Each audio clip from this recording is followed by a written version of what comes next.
ಹಾವು ಮುಂಗ್ಸಿ ಥರ ಇದ್ದರು. ಯತ್ನಾಳವರು ಮತ್ತು ವಿಜೇಂದ್ರ ಅವರು ಹಾವು ಮುಂಗ್ಸಿ ಥರ ಇದ್ದರು.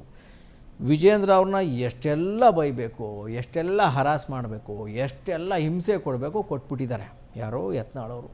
ಯತ್ನಾಳ್ ಭಾಳ ದೊಡ್ಡ ಪಳಗಿದ ರಾಜಕಾರಣಿ. ಬಿ ಜೆ ಪಿನಲ್ಲಿದ್ದರು, ಜೆ ಡಿ ಎಸ್ನಲ್ಲಿದ್ದರು, ವಾಜಪೇಯಿ ಸಂಪುಟದಲ್ಲಿ ಸಚಿವರಾಗಿದ್ದರು. ಆಮೇಲೆ ಬಿ ಜೆ ಪಿಯ ಫೈರ್ ಬ್ರ್ಯಾಂಡ್ ಅಂತ ಕಳಿಸ್ಕೊಂಡವರು, ಹಿಂದುತ್ವದ ಹುಲಿ ಅಂತ ಕಳಿಸ್ಕೊಡೋರು, ಉತ್ತರ ಕರ್ನಾಟಕದ ಹುಲಿ ಅಂತ ಕರೀತಾಯಿದ್ರು ಜನ ಅವ್ರನ್ನ. ಈಗಲೂ ಕರೀತಾರೆ ಊಕ ಹುಲಿ ಅಂತ, ಯತ್ನಾಳ್ ಅಂತ. ಆಮೇಲೆ ನೋ ಫಿಲ್ಟರ್ ಪಾಲಿಟಿಷಿಯನ್, ಅದ್ಭುತವಾದ ರಂಗುರಂಗಿನ ರಾಜಕಾರಣಿ ಯತ್ನಾಳವರು. ಇಷ್ಟು ಕಾಟ ಕೊಟ್ಟರು ಅಂತ ಹೇಳಿದ್ರೆ ವಿಜೇಂದ್ರ ಅವ್ರಿಗೆ, ಅಪ್ಪ ಮಕ್ಕಳು ಬಹುಶಃ ಅವ್ರಿಗೆ ರಾಜಕಾರಣವೇ ಸಾಕು ಅಂತ ಓಡ್ಬಿಡ್ಬೇಕು ವಿಜೇಂದ್ರ ಅವರು. ಆ ರೇಂಜಲ್ಲಿ ಹಿಂಸೆ ಕೊಟ್ಟರು.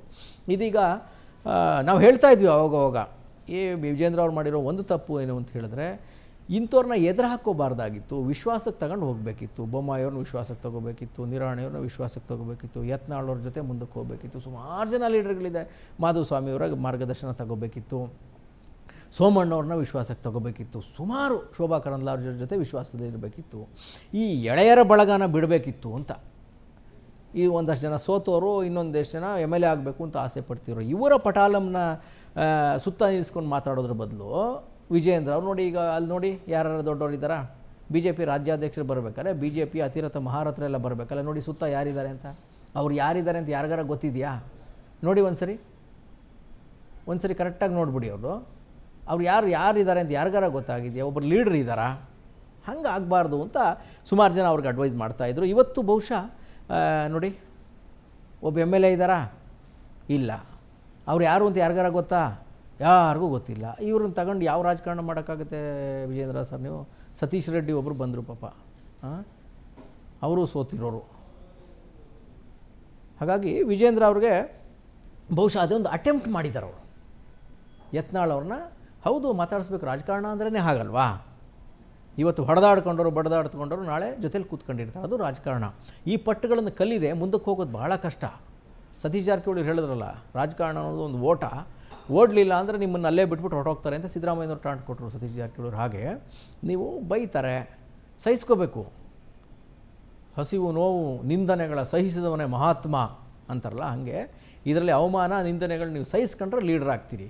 ಹಂಗೆ ಒಂದು ಪ್ರಯತ್ನ ಮಾಡಿದ್ದಾರೆ. ಅಟ್ಲೀಸ್ಟ್ ಹೋಗಿ ಯತ್ನಾಳವ್ರನ್ನ ಕರೆದು, ಇಲ್ಲ NDA ಬನ್ನಿ ನಾವೆಲ್ಲರೂ ಫೈಟ್ ಮಾಡೋಣ, ಅಥವಾ ಪಾದಯಾತ್ರೆಗೆ ಕರೆದ್ರೋ ಗೊತ್ತಿಲ್ಲ, ಸೆಷನಲ್ಲಿ ನೀವು ಮಾತಾಡಿ ಅಂತ ಕೇಳಿದ್ರೋ ಗೊತ್ತಿಲ್ಲ, ಇಂಥದ್ದೊಂದು ಪ್ರಯತ್ನಕ್ಕೆ ಶಭಾಷ್ ಅಂತ ಹೇಳಲೇಬೇಕು ವಿಜೇಂದ್ರ ಅವರು. ಪಾಸಿಟಿವ್ ನಡೆ ಇದು. ಅಟ್ಲೀಸ್ಟ್ ಇದನ್ನು ಕಂಟಿನ್ಯೂ ಮಾಡ್ತಾ ಹೋದರೆ ಜನ ಏನಾಗುತ್ತೆ, ಆಯಿತು ನಿಮಗೆ ಬೈಲಿ, ಅವರು ಉಡಾಫೆ ಮಾಡಲಿ, ಇಗ್ನೋರ್ ಮಾಡಲಿ, ಆದರೆ ಜನಕ್ಕೆ ಕಾಣುತ್ತದು ನೀವೇನು ಮಾಡ್ತಿದ್ದೀರಿ, ನಿಮ್ಮ ಪ್ರಯತ್ನ ಏನು ಅನ್ನೋದು ಜನಕ್ಕೆ ಕಾಣುತ್ತೆ.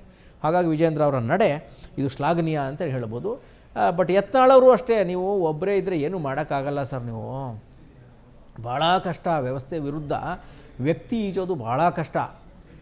ಇನ್ಸ್ಟಿಟ್ಯೂಷನ್ ಎದುರು ವ್ಯಕ್ತಿ ನೀವು ಎಷ್ಟೇ ಸಮರ್ಥನೆ ಇದ್ದರೂ ಈಜೋದು ಭಾಳ ಕಷ್ಟ. ಹಾಗಾಗಿ BJP ಅನ್ನುವ ಆಲದ ಮರದ ಕೆಳಗಡೆ ನೀವು ಹೋದರೆ ನಿಮಗೆ ನೀರು ನೆರಳು ಎರಡೂ ಸಿಗುತ್ತೆ ಅಂತ ಅನಿಸುತ್ತೆ.